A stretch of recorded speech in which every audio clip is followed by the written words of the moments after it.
Oleh ulama, kenapa disebut sebagai hari Asyura? Karena disitulah hari ke-10 daripada bulan Muharram. Hari Asyura, hari yang ke-10 itu. Kalau makin ini besok ini tanggal 5, berarti jatuhnya adalah tanggal hari Ahad. Hari Ahad jatuhnya hari Asyura. Maka yang mengingatkan bagi ibu makin dicari kalender ini, lingkari kalender ini. Hari Ahad, hari Ahad. Tanggal 9 Sabtu. Sama juga yang disunatkan 2 hari ini, yaitu hari Sabtu, hari tanggal 9 dan hari tanggal 10, yaitu Tasawuf dan Majulah. Gitu. Kemudian Nabi juga alasan yang lain. Di hari Asyura Allah Subhanahu wa taala menerima taubat Nabi Adam. Jadi berbeda. Kalau Nabi Adam ini diterima taubatnya di hari tertentu, kemudian yang kedua di tempat tertentu. Namun Nabi Adam ini bertaubat hanya diterima taubatnya di Mekah. Kemudian di hari Asyura. Berbeda dengan umat baginda Nabi, dimanapun taubat yang umum misalnya di rumah, kapan saja niki, siang, sore, siang, malam niki, yang umum bertaubat kepada Allah pasti diterima taubat kita oleh Allah Subhanahu wa taala. Tapi kalau Nabi Adam dan yang niki, nah niki yang membuat iri Nabi Adam alaihissalam kepada umat baginda Nabi. Ketika beliau bertaubat hanya diterima taubatnya di Mekah di hari Asyura. Tapi ketika umat baginda Nabi Sallallahu Alaihi Wasallam dimanapun mereka bertaubat tetap diterima oleh Allah Subhanahu Wa Taala. Tidak mesti di Mekah yang perlu misalnya yang berumrah, tidak mesti yang perlu misalnya yang berhaji di depan Ka'bah bernajat dan mohon kepada Allah baru diterima doa yang perlu misalnya, baru menerima taubat. Neten dimanapun yang perlu misalnya selama bertaubat kepada Allah diterima taubat. Sampai-sampai ini hatta ibu kemana tambahkan. Sabda baginda Nabi, orang yang bertobat seperti tidak ada dosanya. Itu kawan kan kepada orang yang bertobat kepada Allah seperti dia tidak memiliki dosa kepada Allah Subhanahu wa taala ketika dia sudah bertobat. Maka ini adalah salah satu dari sekian banyak kemuliaan umat baginda Nabi Sallallahu Alaihi Wasallam. Yang belum misalnya tobat masih begitu solihin tidak diterima tobatnya. Tidak mesti tidak pilih tempat ini. Ini yang pertama. Kemudian yang kedua, Allah Ta'ala Idris makanan 'aliyan fi yaumi Asyura. Allah Subhanahu wa taala mengangkat derajat Nabi Idris di hari Asyura. Wastawat safinatu Nuhin 'ala al-judi yaum Asyura. Dan berlabuhnya kapal Nabi Nuh setelah sekian lama berlayar. Karena sebagaimana debat dulu antara Zakir Naik dengan siapa lagi mereka dari Jerman membawa mungkin 10 tahun silam mungkin. Jadi ukuran api ini ukuran air ini lebih dari gunung yang tertinggi. Karena diceritakan teknik air ini tidak hanya turun dari langit, tapi keluar dari bumi juga di air ini. Kemudian maulid dari Ibrahim alaihi salam di yaum Asyura. Nabi Ibrahim dilahirkan di hari Asyura. Menurut pendapat lagi. Wa takhadahu khalilan, Allah Subhanahu wa taala mengangkat beliau sebagai nabi di hari Asyura. Wa anjahu minan nabi kadzalika. Allah Subhanahu wa taala menyelamatkan Nabi Ibrahim dari nabi niki dari api niki di hari Asyura. Di hari Asyura. Bukan nabi niki bukan api yang tidak mampu membakar Nabi Ibrahim, tapi atas izin Allah Subhanahu wa taala api niki rasa dingin Nabi Ibrahim alaihi salam. Maka ini yang tak coba-coba niki di hari Asyura tegal kompor lawan niki. Dan dari sini para ulama fikih mengambil kesimpulan, mengambil istinbat bahwa disunatkan niki membunuh cecak niki, diharamkan membunuh tapi membunuh kodok niki dapat. Ini. Tapi sebaliknya ketika orang-orang yang beriman kaum muslimin ini wa rafa'allahu Isa yauma Asyura, Allah mengangkat Nabi Isa ke langit di hari Asyura. Wa anjallahu Musa min al-bahri wa aghraqa Fir'auna yauma Asyura, menyelamatkan Nabi Musa di hari Asyura dari Fir'aun dan menenggelamkan Fir'aun di hari Asyura. Wa akhraja Yunus min batnil hut, Allah mengeluarkan Nabi Yunus dari perut ikan. Kemudian mengembalikan kerajaan Nabi Sulaiman, karena Nabi Sulaiman ini tidak hanya beliau seorang raja, tapi juga beliau seorang nabi. Ini adalah sekian banyak peristiwa-peristiwa besar yang terjadi di hari Asyura.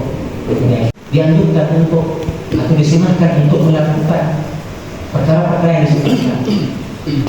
Di dalam kitab kebanyakan ini disebut 10 sampai 12, yaitu as-salatu was-shaumu was-silaturrahim was-sadaqatu wal-ihtisan, yaitu salat, kemudian puasa, kemudian silaturahim, sedekah, mandi, bercelah, menziarahi, berziarah orang alim, ia dan kemarin mengunjungi orang sakit, kemudian memasuk ruang yatim. Karena kalau ini tidak umum, ini tidak biasanya, bahkan sampai barangkali instansi kantor-kantor barangkali ini mengumpulkan anak yatim dengan itu di sekolah-sekolah.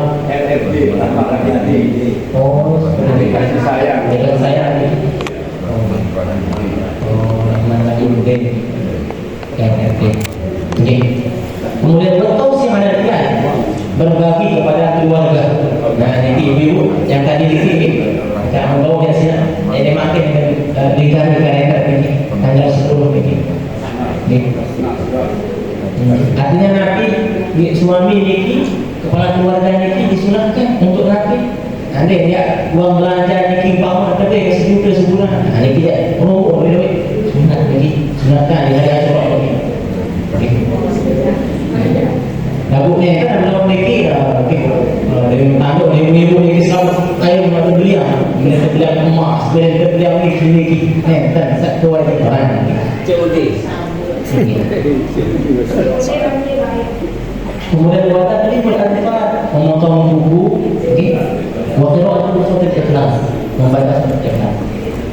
Nah, hadirin Bapak Ibu hadirin yang penting untuk sama-sama kita garis bawahi dan pahami bersama dari yang 10 atau 12 ini yang tidak kita lakukan untuk kita sampaikan dengan sama mempuasakan hari Asyura. Nah, bagaimana sejarahnya?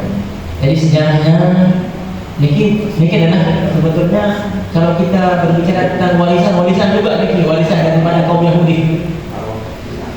Rasul Shallallahu Alaihi Wasallam ketika tiba di Madinah, beliau menjumpai orang-orang Yahudi sedang berpuasa. Kemudian beliau pun bertanya, kenapa kalian berpuasa di hari ini? Maka jawab orang-orang Yahudi, hadza yawmun 'azimun anjallahu Musa wa qaumahu wa aghraqa Fir'auna wa qaumahu. Di hari ini adalah hari yang agung, di mana hari ini Allah Subhanahu wa taala menyelamatkan Nabi Musa dari Fir'aun dan menenggelamkan Fir'aun dengan kaumnya.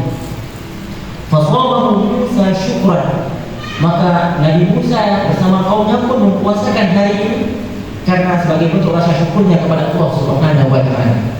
Fasabahu Rasulullah, maka baginda Nabi pun mempuasakan hari Asyura. Wa amara ashabahu bisiyam, dan memerintahkan kepada para sahabat untuk mempuasakannya. Kalau puasa syabbihu bil yahud, meskipun dalam pelaksanaan ibadah kita niki dilarang untuk sama dengan kaum Yahudi.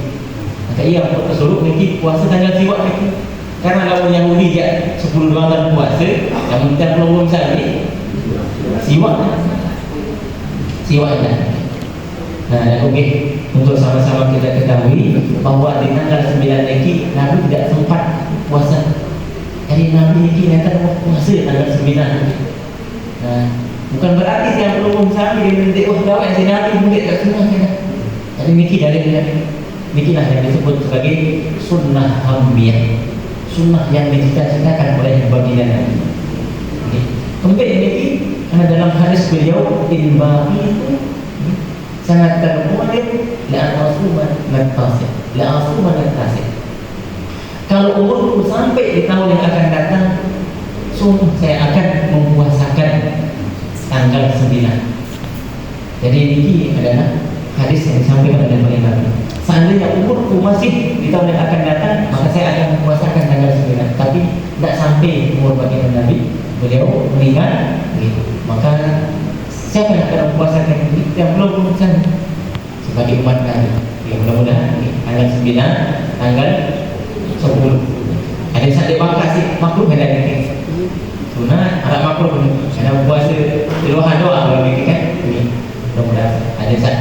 Jadi kalau secara fikih ini mempuasakan 2 hari tidak makhluk. Jumat saja makhluk, Sabtu saja makhluk, Ahad saja makhluk. Tapi ketika digabungkan satu Ahad ya. Gitu kan. Jadi ini yang disampaikan oleh sahabat. Wasallallahu alaihi wasallam. Allah Subhanahu wa taala murahkan bagi rezekinya sepanjang tahun. Maka ada seorang ulama besar, imam besar, siapa beliau? Sufyan bin Uyainah. Sufyan bin Uyainah, beliau menceritakan, "Jarrabnahu fawajadnahu kada."